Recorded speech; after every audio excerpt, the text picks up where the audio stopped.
You also have chosen a great mission, and it seems you're very focused on it. And it's an important mission because it's a mission of creating links to let know to the rest of the world. But also, because you're young, you maybe also have to make this connection between the past, the present, and the future. And that's important. Thank you for your contributions.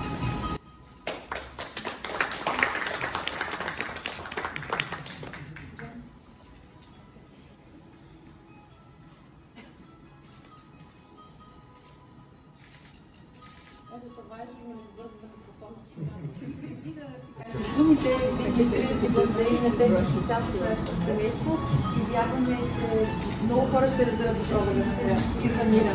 Благодаря.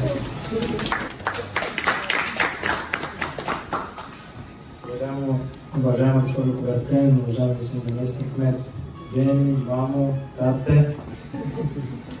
Изключително съм горд да получа тази награда пред Евелина Николова, пред Валентина, с които заедно съм скачал и съм съпреживявал всяка една емоция пред малкия екран.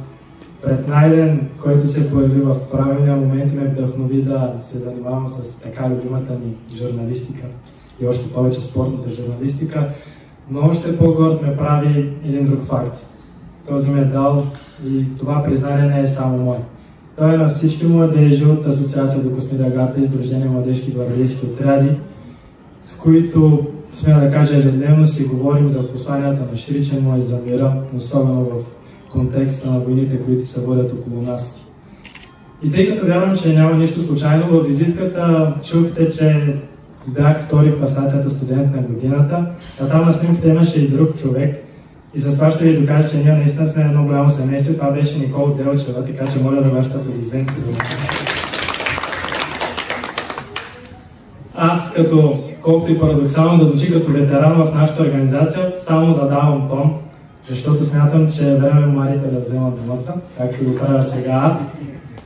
И както казах, вярвам, че няма нищо случайно и тук ще се обърна към госпожа Кувертен, за да й кажа, че първият олимпийски шампион на България е роден в бургаското село Твърдица, което не е далече тук, Никола Станчев се казва. Хората тук и изложбата зад мен доказват, че и ние сме дали нещо на света и ще продължаваме да даваме. Благодаря.